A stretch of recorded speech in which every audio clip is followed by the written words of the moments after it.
네, 안녕하세요. 크리스찬도입니다. 오늘 드디어 PCR 검사에 대한 내용이 3호에 올라왔습니다. 한 2, 3주 전부터 얘기를 들었던 것 같아요. 2, 3주 전에 얘기를 들었었는데 공식적으로 글이 올라온 건 이번이 처음이더라고요.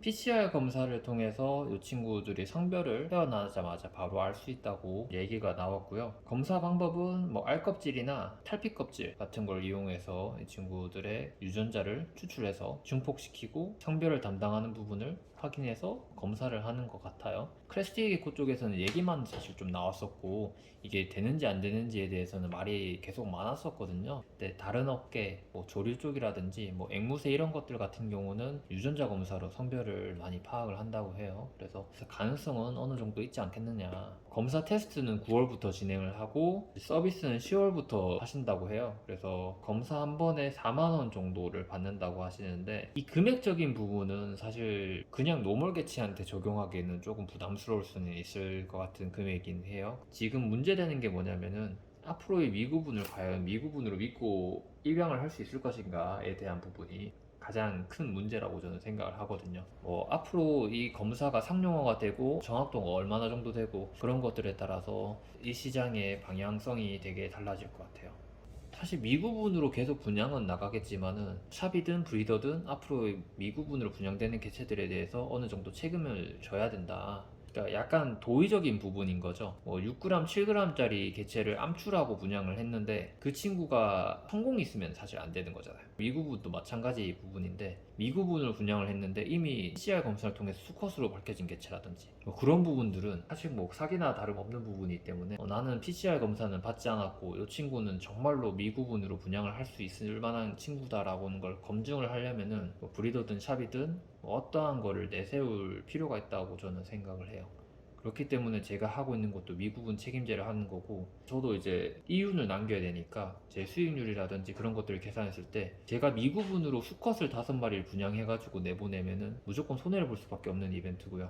마찬가지로 수컷의 비율이 8대2 정도만 돼도 바로 샵을 문 닫아야 될 정도로 손해를 많이 보는 이벤트예요. 그래서 저거 같은 경우에는 제가 정말 믿을 만한 농장과 브리더분들에게 데려오는 개체들이고 제가 미구분이라고 데려왔고 또 미구분으로 분양하는 개체이기 때문에 거기에는 제가 어느 정도 보증을 할 필요가 있고 그리고 거기에 대해서도 책임을 질 수 있어야 하니까 이번에 미구분 책임제에 대해서 고민을 해가지고 이렇게 정책 같은 느낌으로 내게 되었고요. 지금 PCR로 확인할 수 있는 게 성별뿐만 아니라 아잔틱 유전자의 유무에 대해서도 확인할 수 있다고 하더라고요. 그렇게 되면은 저는 지금 가장 괜찮다고 생각하는 게 백헷 숫입니다.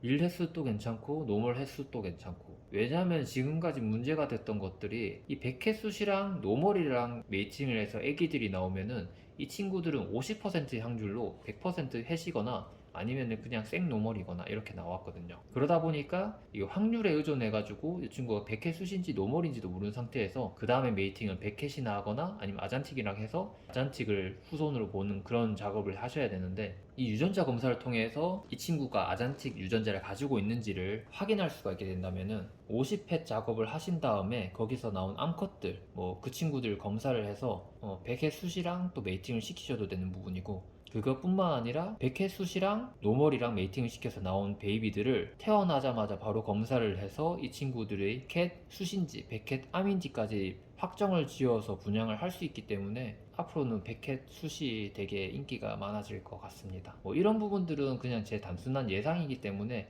무조건 이렇게 될 거다라는 보장은 없으니까 여러분들이 신중하게 생각을 하시면 될 것 같고요. 저 같은 경우에도 지금 릴리 햇잔틱 수컷을 성체급으로 데려왔어요. 그래서 그 친구로 이제 50회 작업을 한번 해보려고 하고요. 50회 작업 같은 경우에는 최소한 2년에서 3년 정도는 잡고 하셔야 되는 부분이라서 조금 추천드리기가 힘들었는데 PCR 검사로 성별을 확인할 수 있고 또 아잔틱의 유전자가 있는지 없는지를 확인할 수가 있게 된다면은 되게 메리트가 있는 브리딩이 되지 않을까 싶습니다. 아무튼 오늘 영상은 여기까지고요. PCR 검사에 대해서는 제가 링크 남겨놓을 테니까 여러분들 한번 보시고 이분이 또 댓글을 달아주시더라고요. 그래서 질문 있으시면은 질문해 보시면 좋을 것 같습니다.